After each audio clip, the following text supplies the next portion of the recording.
en capítulo 8.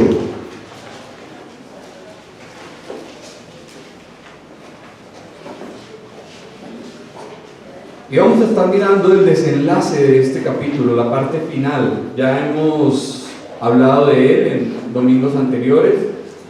Vamos a mirar del versículo 20 hasta terminar el capítulo, hasta el 27. ¿Ya lo tienen conmigo? ¿Ya estamos en el texto? Bien. Entonces vamos a darle observación a la palabra del Señor. Yo les invito a que lean conmigo antifonalmente. Yo leo un versículo y ustedes leen el siguiente, ¿les parece? Bien. Versículo 20. En cuanto al carnero que viste, que tenía 2 cuernos, estos son los reyes de Media y de Persia.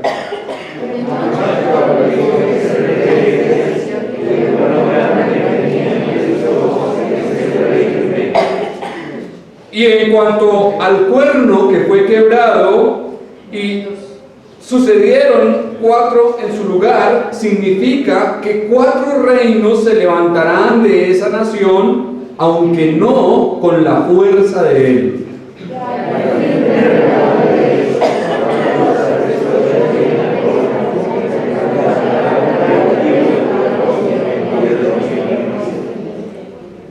Y su poder se fortalecerá, mas no con fuerza propia, y causará grandes ruinas, y prosperará y hará arbitrariamente, y destruirá a los fuertes y al pueblo de los santos.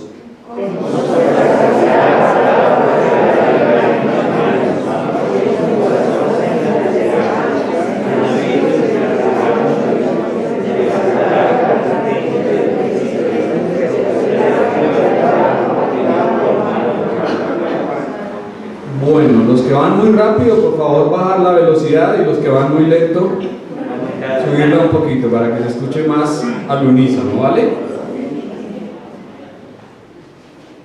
La visión de las tardes y mañanas que se ha referido es verdadera, y tú guarda la visión porque es para muchos días. Y yo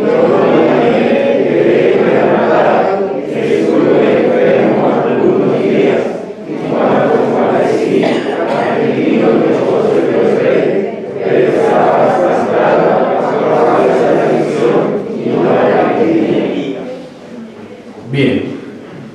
En el contexto de este capítulo veíamos que Daniel se encuentra en un lugar específico, en un tiempo específico que menciona al iniciar el capítulo, como ya lo vimos. También que estando allí él tuvo una visión. Estando allí junto al río Ulai, tuvo una visión. De repente él observa que aparece un carnero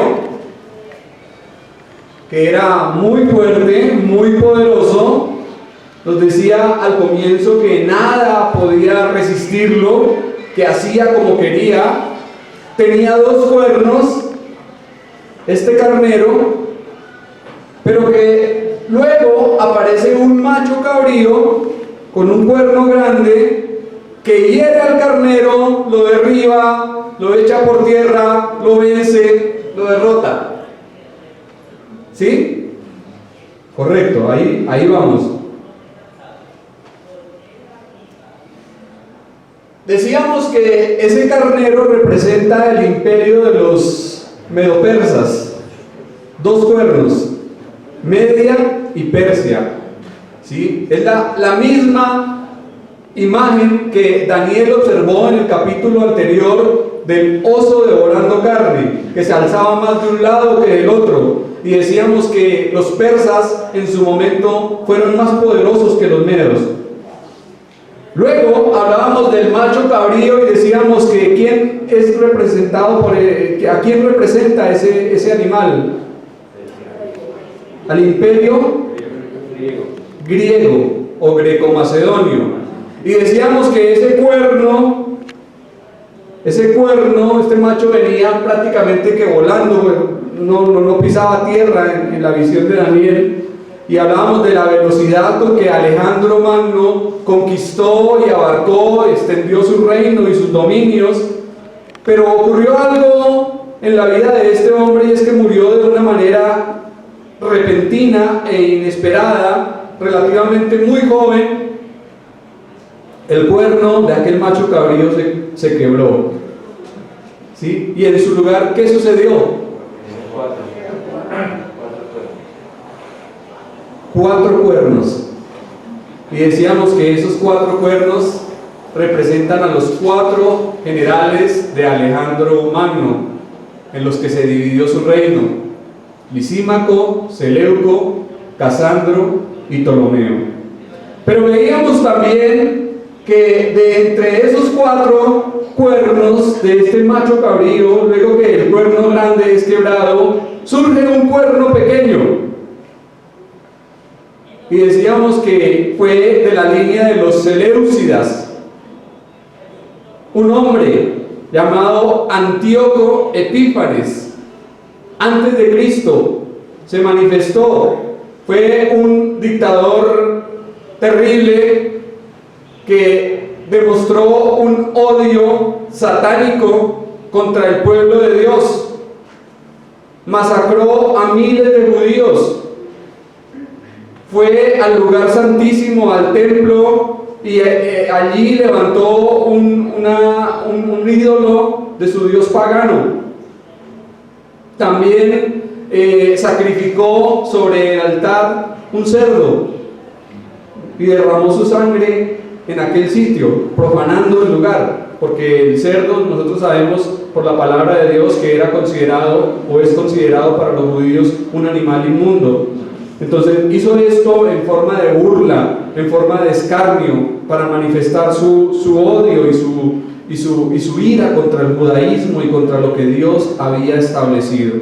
Y veíamos que también este Antíoco Epífanes es un precursor o un tipo del anticristo futuro, de aquel que se levantará al final de los tiempos, de aquel cuerno pequeño que surgió en la espantosa bestia terrible que Daniel vio en el capítulo 7, que representaba a Roma, y que dijimos es la Roma resurgida y la Roma al final de los tiempos, cuando se levanten los 10 reyes. ¿Correcto? Ese es el contexto. Entonces vamos ahora sí a explicar los pasajes en los cuales nos encontramos. Versículo 20 al 22. En cuanto al carnero que viste, que tenía 2 cuernos, estos son los reyes de Media y de Persia. El macho cabrío es el rey de Grecia, y el cuerno grande que tenía entre sus ojos es el rey primero. Aquí el ángel Gabriel le está dando la interpretación de la visión a Daniel. Le está explicando todo lo que él observó en esa visión. Entonces le aclara el simbolismo. Así que claramente identifica al carnero con quiénes. Ya lo dijimos. ¿Quién se identifica el carnero? No el macho cabrío, el carnero.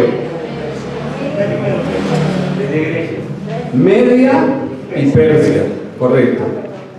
Y el macho cabrío como el imperio griego. Entonces, el cuerno grande, ¿quién fue? Alejandro, el primer rey de Grecia, que fue quebrado y le sucedieron los 4 cuernos, tal como lo hemos estudiado a través de la explicación y la exposición de este capítulo. La historia confirma el cumplimiento cabal de todos los detalles de la visión. Mire usted cómo la palabra de Dios se cumple a plenitud, en perfección, porque quien habla, ¿quién es? Dios. Es el Dios que conoce los tiempos y las edades, que tiene el control de la historia, y que todas las cosas ayudan para bien en sus propósitos y en sus planes eternos. Estos pasajes además conforman un importante enlace entre los acontecimientos cumplidos hace largo tiempo, es decir, la historia, lo que se cumplió, lo que veníamos hablando de todo esto que ocurrió con Alejandro, con sus 4 generales, esos 4 cuernos que salieron del macho cabrío, pero también apunta hacia los últimos acontecimientos centrados en la persona del anticristo. Dios tiene la facultad de ver la película completa desde el principio hasta el final. Nosotros estamos limitados. ¿Por qué? ¿Por qué estamos limitados? Por el tiempo. Nosotros solamente vivimos un corto periodo, algo muy efímero, muy pasajero, que es nuestra vida en este mundo. Es muy corto, muy limitado, pero Dios es eterno y Él puede ver las cosas de principio a fin. Él puede ver la película completa y por eso puede adelantarnos algunas escenas, y aquí lo está haciendo. Es decir, acontecimientos que para nosotros son totalmente nuevos y desconocidos, Dios nos los revela por medio de su palabra.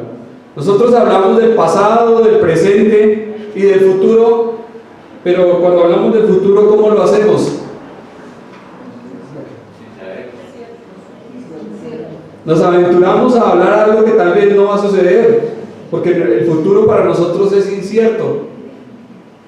No sabemos lo que va a suceder este año, no sabemos lo que va a suceder el año entrante. Miren nomás cómo este virus ha sorprendido al mundo entero y lo sigue sorprendiendo. Para nosotros el futuro es incierto, pero Dios puede ver, como ya lo dije, todo en su totalidad. Él nada le trunca su plan y su propósito. Lo que Dios ha dicho que ha de suceder, sucede porque Dios es verdadero.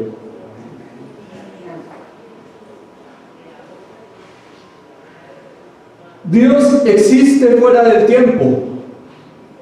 La palabra es atemporal, es decir, que en Dios no hay tiempo. Él es eterno. Él será, Él vive por los siglos de los siglos. Un hombre hablaba con Dios y le dijo: Señor, para ti, ¿cuántos son 1000 años? Y Dios le dijo: para mí 1000 años es un segundo. Y luego le preguntó: Señor, ¿y para ti cuánto es $1.000.000? Y Dios le dijo: para mí $1.000.000 es un centavo. Señor, entonces ¿por qué no me regalas un centavo? Y Dios le respondió: sí, te lo voy a dar en un segundo.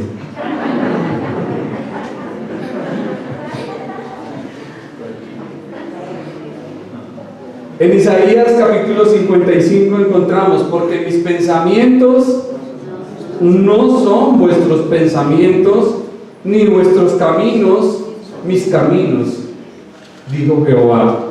Como son más altos los cielos que la tierra, así son mis caminos más altos que vuestros caminos, y mis pensamientos más que vuestros pensamientos. Versículo 23.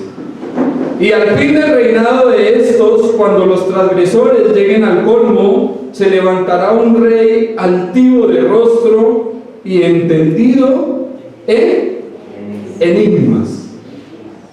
La expresión al fin del reinado de estos, se refiere a cuando los 4 cuernos en que el imperio griego fue dividido lleguen a su final.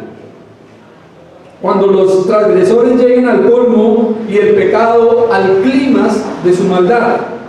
Y notemos que esta es una afirmación apropiada para ¿cuándo? Esas palabras que acabamos de observar en este versículo son apropiadas para ¿cuándo? ¿Para la historia? ¿O para el futuro? Son más apropiadas para el futuro, correcto. Justo ahí se levantará un rey brutal, altivo de rostro y entendido en enigmas. Otra versión dice un maestro de la intriga, un gobernante de rostro y aspecto fiero, alguien que va a resolver fácilmente aún los dichos más oscuros y las preguntas difíciles. Y esto nos deja ver que el anticristo al final será un hombre, ¿cómo será? Según lo que acaba de decir aquí.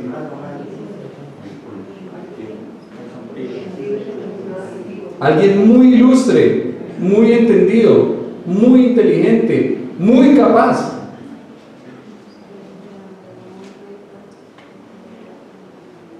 La identificación de este personaje ha producido variedad de opiniones entre intérpretes conservadores. Sin embargo, es notable que estos pasajes tienen un alcance profético, como ya lo dije, y hubo un cumplimiento histórico en el periodo de los macabeos, en los días de Antíoco, pero también un cumplimiento futuro, cuando el anticristo aparezca. Lo que Antíoco hizo en menor escala, el anticristo lo realizará en una mucho mayor. Y lo que Antíoco hizo en parte local, el anticristo lo hará de manera universal. Entonces, cuando vemos de esta forma, entendemos lo que nos dice el texto. Es decir, que el rey altivo de rostro y entendido en enigmas se refiere tanto a Antíoco como al anticristo de los últimos tiempos en proyección, porque Antíoco hizo en parte lo que el anticristo hará en su totalidad. Versículo 24. Y su poder se fortalecerá, mas no con fuerza propia, y causará grandes ruinas, y prosperará, y hará arbitrariamente, y destruirá a los fuertes y al pueblo de los santos. Es cierto que algunas de estas frases descriptivas parecen apropiadas para Antíoco, sin embargo, otras afirmaciones no se pueden aplicar a él de manera estricta. Por ejemplo, la expresión se levantará contra el príncipe de los príncipes. ¿Quién es el príncipe de los príncipes? Jesucristo. Jesucristo. Y esto parece más aplicable a la oposición consciente y abierta contra nuestro Señor Jesucristo, que caracterizará a aquel blasfemo personaje. Igualmente, la afirmación que será quebrantado, aunque no por mano humana, parece describir un juicio sobrenatural, un juicio de parte de Dios. Es decir, que ningún hombre lo va a derribar, ningún hombre le va a apartar de su poder, sino que va a ocurrir directamente por una intervención sobrenatural y divina de Dios. Encontré un registro que me pareció importante leerlo con ustedes, y habla acerca de la muerte de Antíoco en el año 163, y es descrito de la siguiente forma, con las siguientes palabras: cuando el rey oyó estas noticias, que los judíos habían derribado las abominaciones que él había levantado sobre el altar en Jerusalén, quedó atónito y perturbado. Cayó en cama y enfermó de dolor, debido a que las cosas no le habían salido como él había planeado. Guardó cama durante muchos días, porque un profundo dolor de corazón le embargaba, y llegó a la conclusión de que estaba muriendo. Imagínense. Cuando Antíoco se enteró que los judíos habían purificado el templo, que habían derribado lo que él había levantado, que se ofreció nuevamente y se consagró ese sitio para el culto y la adoración a Dios, se enfermó. Sus planes se vinieron abajo, se frustraron y cayó enfermo, y dice que sentía un profundo dolor en el corazón. Imagínense, tanto era el odio que sentía por el pueblo de Israel que al enterarse de todas estas cosas que sucedieron en la rededicación del templo, recuerdan que hablábamos de ella por allá en los días de Judas Macabeo, y hablábamos también de la fiesta que celebran los judíos conocida como Hanukkah. Hanukkah, que es esa fiesta en donde se conmemoró nuevamente, se instauró la adoración al Señor en el templo. Y decíamos que allí ocurrió un milagro asombroso, ¿no? ¿Recuerdan? ¿Alguien recuerda qué dijimos hace 8 días acerca del Hanukkah? ¿Por qué ocurrió algo milagroso en esa rededicación del templo? Por el aceite. El aceite, correcto. Decíamos que el aceite solamente alcanzaba para un día, la lámpara que estaba encendida, pero milagrosamente duró 8 días. 8 días. Y desde allí los judíos celebran esta fiesta sin falta. Bien. A la luz de este registro, parece más apropiado interpretar la frase "será quebrantado, aunque no por mano humana", como aplicable al anticristo final. Mire que estamos haciendo un paralelo entre la historia y el futuro, ¿sí? ¿Por qué? Porque el pasaje nos da para eso. El pasaje nos da para eso. Si bien fueron cosas que ya tuvieron un cumplimiento literal e histórico, también son cosas que nos permiten ir más allá y ver lo que ocurrirá al final de los tiempos.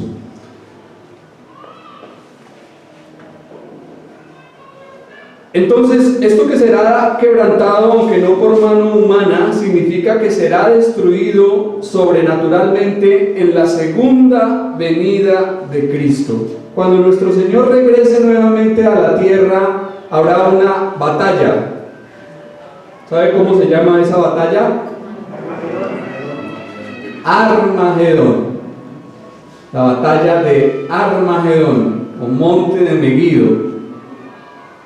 Es un lugar, un montículo que hay en el Medio Oriente, y es un lugar muy especial.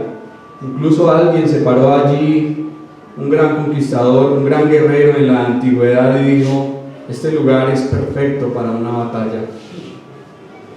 Armagedón. Y allí el anticristo, comandando a los ejércitos de las naciones, se va a reunir, ¿sí?, para acabar con el pueblo de Israel, con los judíos, y los van a acorralar y los van a tener allí rodeados. Y cuando el pueblo de Dios esté atravesando ese momento difícil, justo en esa precisa hora aparece nuestro Señor y se realiza allí la batalla del Armagedón. Y usted sabe cómo el Señor Jesucristo va a matar a todas estas personas allí. Juan lo dice en el libro de Apocalipsis. ¿Cómo los va a matar?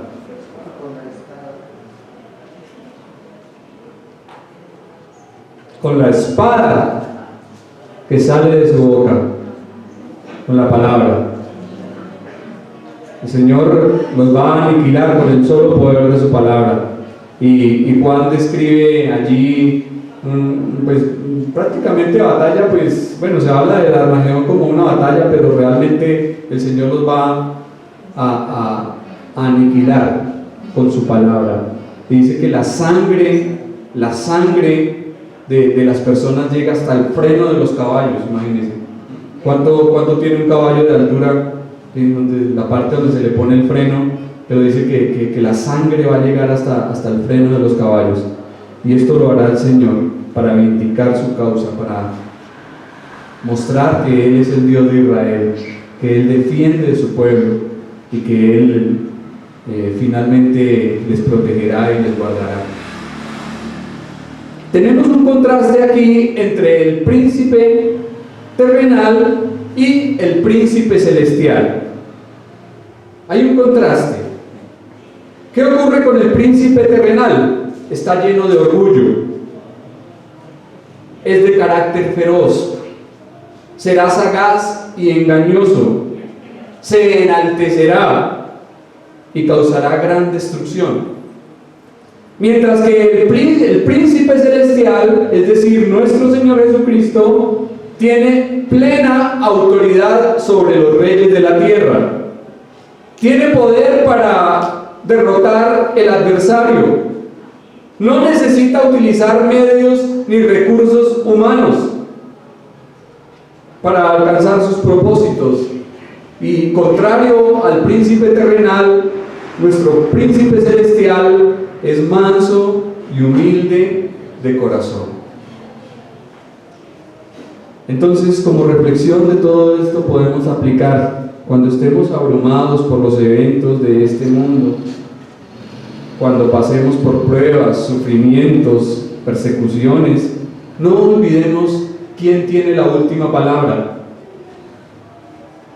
¿Quién tiene la última palabra? El Señor, correcto. El príncipe vencedor que no necesita de medios humanos para alcanzar su propósito.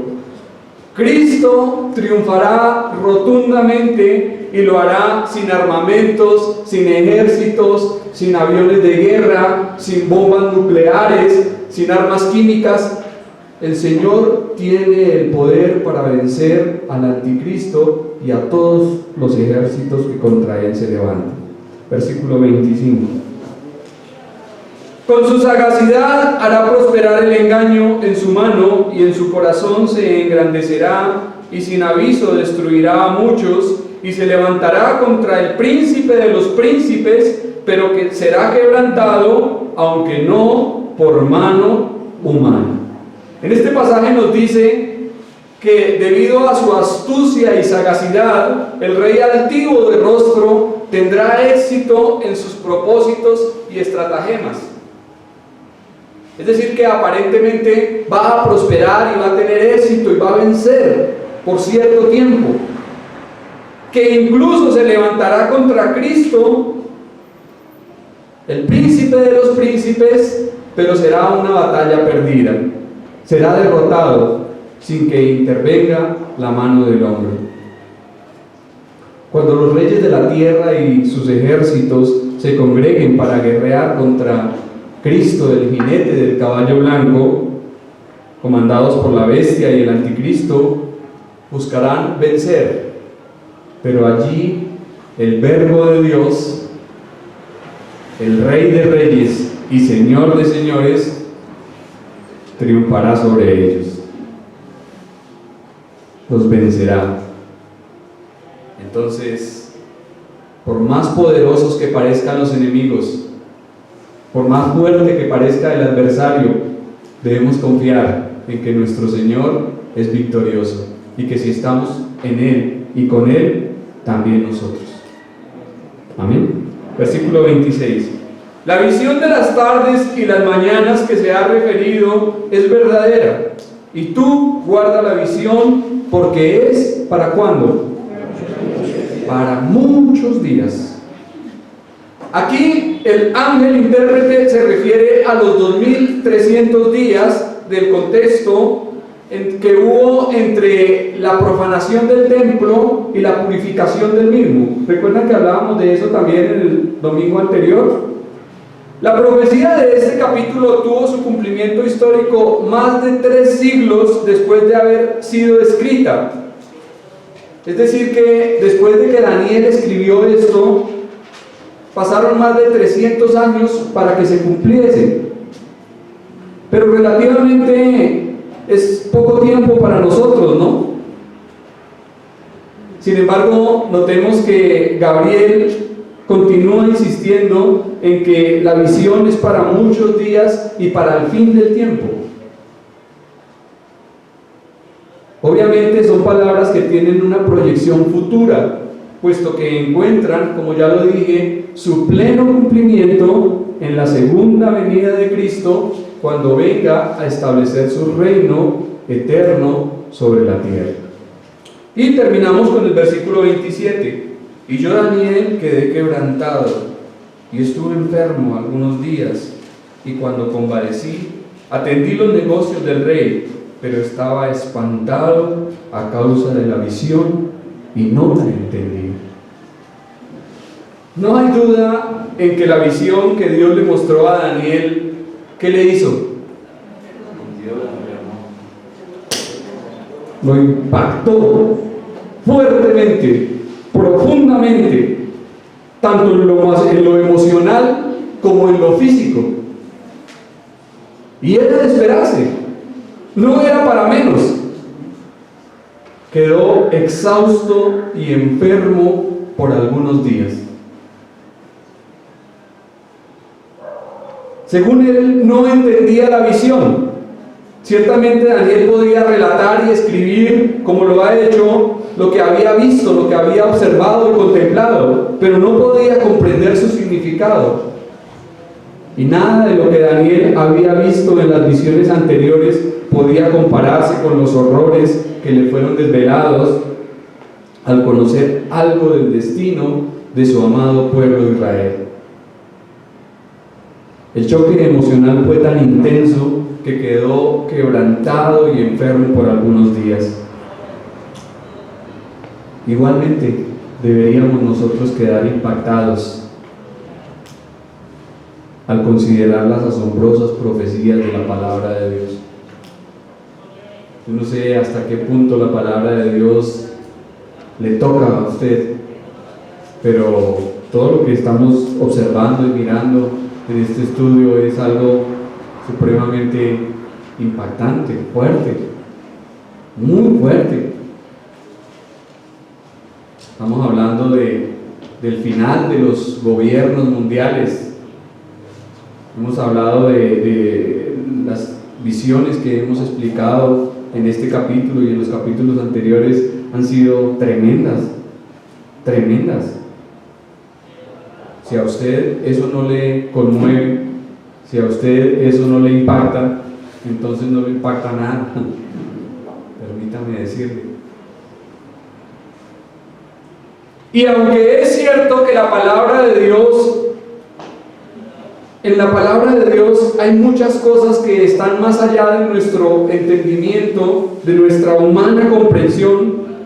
Sabemos que la palabra no se puede explicar en su totalidad, porque hay cosas muy profundas que seguramente Dios nos permitirá yendo a saber poco a poco, pero en su totalidad nunca llegaremos a sondear toda la profundidad, todas las riquezas que hay en la palabra de Dios. Sin embargo, debemos creer todo lo que en ella hay, porque se trata de la inerrante e infalible palabra de Dios. Aunque no podamos comprender todas las cosas, aunque muchas cosas nos impacten y nos dejen, como quedó Daniel aquí, atónitos, de todas formas debemos de creerlas, debemos de aceptarlas, porque se trata de la palabra de Dios. Resumen y conclusión. Este capítulo 8 de la profecía de Daniel revela la lucha entre el imperio medo-persa y el greco-macedónico de Alejandro Magno, quien en su carrera meteórica conquistó y abarcó cuanto pudo, pero a raíz de su temprana muerte, su reino se dividió, como ya lo hemos explicado. Y se dividió entre sus 4 generales, y de ellos surgió Antíoco Epífanes, el rey que tomó la ciudad de Jerusalén y profanó el templo de los judíos, que ofreció sacrificios inmundos sobre el altar y levantó una imagen del dios pagano en el lugar santísimo. Este hombre despreciable con sus hechos fue un adelanto de lo que hará el anticristo, siendo así su precursor simbólico. Entonces, lo que hizo Antíoco en su momento es una figura de lo que va a suceder al final. Termino con lo siguiente, algo que observé y me llamó la atención y quise compartirlo con ustedes en esta mañana. No me importa cuánto tiempo viva el gran león, eventualmente morirá miserablemente. Ese es el mundo. Pueden morir jóvenes por las heridas que sufrieron mientras defendían su orgullo. Pueden morir viejos debilitados por la edad. En su pico gobiernan, persiguen, devoran, capturan, tragan y dejan sus migajas a las hienas. Pero la edad llega rápido. El viejo león no puede cazar, no puede matar, ni defenderse. Vaga y ruge hasta que se le acaba la suerte. Será acorralado por las hienas, mordisqueado y devorado vivo por ellas. Ni siquiera lo dejarán morir antes de ser desmembrado. La vida es corta y el poder efímero. Lo he visto en los leones y en las personas mayores. Todos los que viven lo suficiente se volverán muy vulnerables lo más pronto posible. Los leones, fuertes, feroces, rey de la selva, pero es por un corto tiempo. Y eso es lo que hemos venido observando. Se levantó un carnero muy poderoso, pero llegó un macho cabrío y lo hirió y le quitó su poder. Y así también en nuestra vida, ¿no? Yo cuando escribía esto pensaba, es también nuestra vida, como la vida del león. Tenemos un pico en el cual estamos en el máximo de la carrera, pero de ahí empezamos a bajar, a decaer, nos vamos haciendo viejos, y ocurre lo que la palabra de Dios dice en Eclesiastés capítulo 12: se van encorvando los hombres fuertes, se van cerrando los que miran por las ventanas, los párpados se caen, se van cayendo las muelas, se va cayendo el pelo, y poco a poco vamos dejando nuestra belleza, nuestra gloria, nuestra hermosura, y pasaremos y no quedará nada de nosotros. Sin embargo, Cristo es eterno, Dios es eterno, y si confiamos en Él y si le miramos a Él, gozaremos de la eternidad con Él. De eso podemos estar completamente seguros. Aunque nuestro cuerpo se vaya envejeciendo, aunque nuestra vida vaya pasando, aunque vayamos perdiéndolo todo, sin embargo, podemos tener la certeza de que si estamos con nuestro Señor Jesucristo, gozaremos de la eternidad con Él. El Dios eterno ha prometido llevarnos a su gloria, y esa es nuestra esperanza, y esa es nuestra confianza. Amén, Señor. Padre, te damos gracias, bendito Dios, porque tú eres bueno, Señor. Cuán amor nos has dado, Señor, en que siendo aún pecadores, Cristo murió por nosotros.